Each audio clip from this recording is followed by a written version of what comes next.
ದೀಪವು ಬೆಳಕನ್ನು ಸಂಕೇತಿಸುತ್ತದೆ. ದೀಪ ಆತ್ಮ ಮಾತ್ರವಲ್ಲ, ಪರಮಾತ್ಮನ ಚಿತ್ರಣ.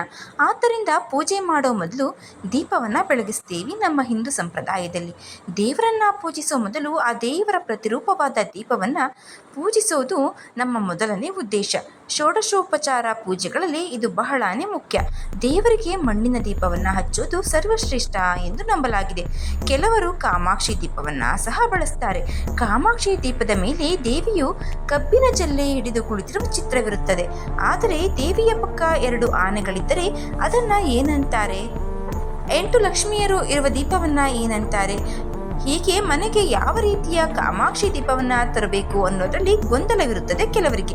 ಹಾಗಾದರೆ ಈ ವಿಡಿಯೋದಲ್ಲಿ ಕಾಮಾಕ್ಷಿ ದೀಪ ಯಾವ ರೀತಿ ಇರುತ್ತದೆ, ಯಾವ ಸಮಯದಲ್ಲಿ ಈ ದೀಪವನ್ನು ಹಚ್ಚಬೇಕು, ಹೇಗೆಲ್ಲ ಅಲಂಕಾರ ಮಾಡಬೇಕು ಎನ್ನುವುದರ ಬಗ್ಗೆ ಈ ವಿಡಿಯೋದಲ್ಲಿ ತಿಳ್ಕೊಳ್ಳೋಣ. ನಮಸ್ಕಾರ ಸ್ನೇಹಿತರೆ, ಎಲ್ಲರಿಗೂ ಮಾನು ಮನೋಜ್ ಕನ್ನಡ ಯೂಟ್ಯೂಬ್ ಚಾನಲ್ಗೆ ಸ್ವಾಗತ. ಕಾಮಾಕ್ಷಿ ದೀಪವನ್ನು ಬಳಸೋದ್ರಿಂದ ಸರ್ವವೂ ಸಕಲವೂ ಶುಭವಾಗುತ್ತದೆ ಎನ್ನುವುದು ನಮ್ಮ ನಂಬಿಕೆ. ಆದರೆ ದೇವಿಯ ಪಕ್ಕ 2 ಆನೆಗಳಿದ್ದರೆ ಅದನ್ನು ಸಹ ಕೆಲವರು ಕಾಮಾಕ್ಷಿ ದೀಪ ಎಂದು ತಿಳಿದುಕೊಳ್ತಾರೆ. ಆದರೆ ಅದು ಗಜಲಕ್ಷ್ಮಿ ದೀಪ. 8 ಲಕ್ಷ್ಮಿಯರು ಇರುವ ದೀಪವನ್ನು ಅಷ್ಟಲಕ್ಷ್ಮಿಯರ ದೀಪ ಅಂತ ಕರಿತೀವಿ. ಹಾಗೆ 8 ಲಕ್ಷ್ಮಿಯರ ಜೊತೆ ಮಧ್ಯದಲ್ಲಿ ವಿಘ್ನ ನಿವಾರಕ ಗಣೇಶನಿದ್ದರೆ ಅಷ್ಟಲಕ್ಷ್ಮಿ ವಿಘ್ನ ನಿವಾರಕ ದೀಪ ಎಂದು ಕರೆಯಲಾಗುತ್ತದೆ.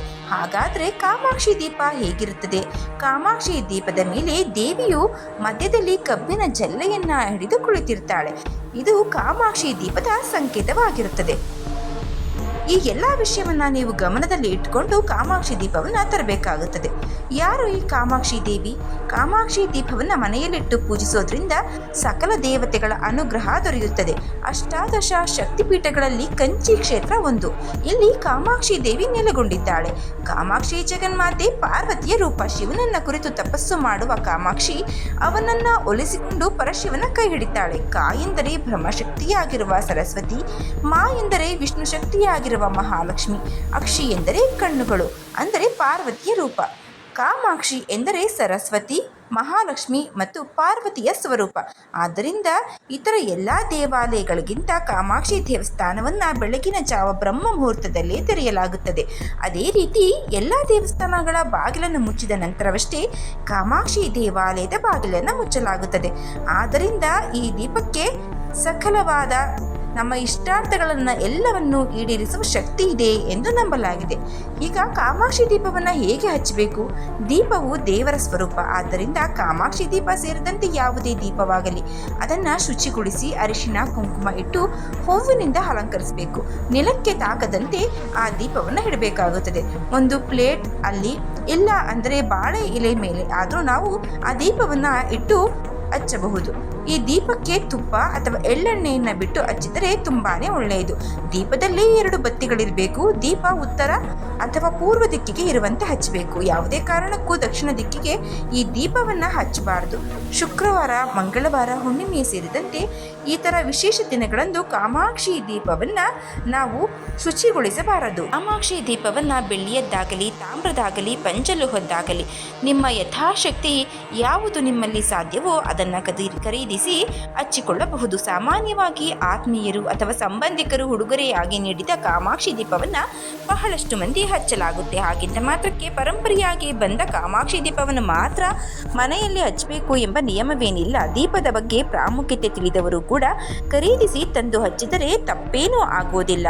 ಕಾಮಾಕ್ಷಿ ದೀಪವನ್ನು ಏಕಾದಶಿ, ಪಂಚಮಿ ತಿಥಿಯಲ್ಲಿ ಖರೀದಿಸಿ ತರಬಹುದು ಅಥವಾ ಗುರುವಾರಗಳಂದು ಮನೆಗೆ ತರೋದು ಸರ್ವಶ್ರೇಷ್ಠ. ಸೂತಕ ಇರುವಾಗ 11 ದಿನಗಳ ಕಾಲ ದೀಪವನ್ನು ಹಚ್ಚಬಾರದು. ಬೆಳಗ್ಗೆ 5ರಿಂದ 8 ಗಂಟೆ, ಸಂಜೆ 6ರಿಂದ 8 ಗಂಟೆಯೊಳಗೆ ಕಾಮಾಕ್ಷಿ ದೀಪವನ್ನು ಬೆಳಗಿಸಿದರೆ ವಿಶೇಷ ಫಲಗಳು ಸಿಗುತ್ತವೆ. ಇತರ ದೀಪಗಳು ದೇವರಿಗೆ ಅಭಿಮುಖವಾಗಿ ಇರುತ್ತವೆ. ಆದರೆ ಕಾಮಾಕ್ಷಿ ದೀಪವನ್ನು ಭಕ್ತರು ತಮ್ಮ ಅಭಿಮುಖವಾಗಿ ಇಟ್ಟು ಬೆಳಗಿಸಬೇಕು ಎಂಬುದು ನಂಬಿಕೆ. ತಾಮ್ರದ ಕಾಮಾಕ್ಷಿ ದೀಪವನ್ನು ನೀವೇ ಖರೀದಿಸಬಾರದು. ನಿಮ್ಮ ಕುಟುಂಬದವರು ಅಥವಾ ಸ್ನೇಹಿತರು ನೀಡಬೇಕು. ಅದರಲ್ಲಿ ದೀಪವನ್ನು ಹಚ್ಚಬೇಕು. ದೀಪವನ್ನು ನೆಲದ ಮೇಲೆ ಇಡಬಾರದು. ಪಾತ್ರೆಯಲ್ಲಿ ಅಕ್ಕಿ ಹಾಕಿ ಅಥವಾ ಎಲೆಯ ಮೇಲೆ ಪಾತ್ರೆ ಮೇಲೆ ಇಡಬೇಕು. ಇದರಿಂದ ದೀಪ ನಮಗೆ ಅದೃಷ್ಟವನ್ನ ತರುವುದು ಹೀಗೆಂದು ಹೇಳಲಾಗುತ್ತದೆ ದೀಪದ ಬಗ್ಗೆ. ಇನ್ನು ಯಾವುದೇ ದೀಪ ಆಗಲಿ, ಮೇಣದ ಬತ್ತಿಯಿಂದಾಗಲಿ, ನೇರವಾಗಿ ಬೆಂಕಿ ಕಡ್ಡಿಯ ಸಹಾಯದಿಂದಾಗಲಿ ಅಥವಾ ಮತ್ತೊಂದು ದೀಪದ ಸಹಾಯದಿಂದಾಗಲಿ ಬೆಳಗುವುದನ್ನು ಮಾಡಬಾರದು. ಇದು ನಾವು ಲಕ್ಷ್ಮೀ ದೇವಿಗೆ ಅವಮಾನ ಮಾಡಿದಂತಾಗುತ್ತದೆ. ಹಾಗಾಗಿ ತುಪ್ಪದಲ್ಲಿ ನೆನೆಸಿದ ಬತ್ತಿಗೆ ಬೆಂಕಿಯನ್ನು ಹಚ್ಚಿ ನಂತರ ಈ ದೀಪಕ್ಕೆ ಬೆಂಕಿಯನ್ನು ಹಚ್ಚಬೇಕು. ಅಥವಾ ಒಣ ತುಳಸಿ ಕಾಷ್ಟಗಳಿಂದ ಈ ದೀಪವನ್ನು ಬೆಳಗಿಸಬಹುದು. ಕಾಮಾಕ್ಷಿ ದೀಪವನ್ನು ನೇರವಾಗಿ ಬೆಂಕಿ ಕಡ್ಡಿಯಿಂದ ಹಚ್ಚಿದರೆ ಶನಿ ದೋಷ ಉಂಟಾಗುತ್ತದೆ ಎನ್ನುವ ನಂಬಿಕೆ ಇದೆ. ಕಾಮಾಕ್ಷಿ ದೀಪವು ಅತಿ ದೊಡ್ಡದಾಗಿಯೂ ಉರಿಯಬಾರದು, ಅತ್ಯಂತ ಚಿಕ್ಕದಾಗಿಯೂ ಉರಿಯಬಾರದು, ಸಮಾನವಾಗಿ ಉರಿಬೇಕು. ನೀವು ಹಚ್ಚಿದ ಕಾಮಾಕ್ಷಿ ದೀಪ ಎಷ್ಟು ಪ್ರಶಾಂತವಾಗಿ ಉರಿಯುತ್ತಿರುತ್ತದೆಯೋ ಆ ಮನೆಯ ವಾತಾವರಣ, ಸಂತೋಷ, ಸಮೃದ್ಧಿ ಅಷ್ಟೇ ಪ್ರಶಾಂತವಾಗಿರುತ್ತೆ. ಕಾಮಾಕ್ಷಿ ದೀಪವನ್ನು ಗೋಧೂಳಿ ಸಮಯದಲ್ಲಿ, ಬ್ರಾಹ್ಮಿ ಸಮಯದಲ್ಲಿ, ಬೆಳಗಿನ ವೇಳೆಯಲ್ಲಿ, ಸಂಜೆ ವೇಳೆಯಲ್ಲಿ ಹಚ್ಚಬೇಕು.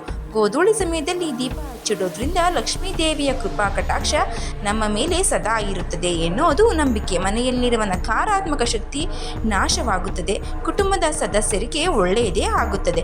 ಕಾಮಾಕ್ಷಿ ದೀಪದಲ್ಲಿ ಲಕ್ಷ್ಮೀ ದೇವಿಯ ಮುಖ ಕಳೆಯಿಂದ ಕೂಡಿರಬೇಕು. ದೀಪ ಎಲ್ಲಿಯೂ ಮುಕ್ಕಾಗಿರಬಾರ್ದು.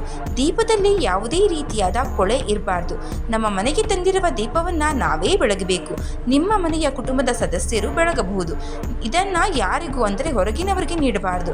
ಈ ವೇಳೆ ನೀವು ಒಂದು ದೀಪವನ್ನು ಉಡುಗೊರೆಯಾಗಿ ನೀಡಬೇಕು ಅಂದ್ಕೊಂಡ್ರೆ ಒಂದು ಶಾಪ್ನಲ್ಲಿ ಪ್ಯಾಕ್ ಮಾಡಿಸಿಕೊಂಡು ಬಂದು ಅಥವಾ ಉಡುಗೊರೆಯಾಗಿ ಪಡೆದುಕೊಳ್ಳುವುದೇ ತುಂಬಾನೇ ಒಳ್ಳೆಯದು. ದೀಪದಲ್ಲಿ ಒಮ್ಮೆ ಬಳಸಿದ ಎಣ್ಣೆ ಅಥವಾ ಬತ್ತಿಯನ್ನು ಪದೇ ಪದೇ ಅದೇ ಎಣ್ಣೆ ಅಥವಾ ಅದೇ ಬತ್ತಿಯನ್ನು ಬಳಸಬಾರ್ದು. ಒಮ್ಮೆ ಬತ್ತಿಯನ್ನು ಮರದ ಬುಡಕ್ಕೆ ನೀರಿನಲ್ಲಿ ಹಾಕಬೇಕು ಬಳಸಿರುವಂತಹದ್ದನ್ನು.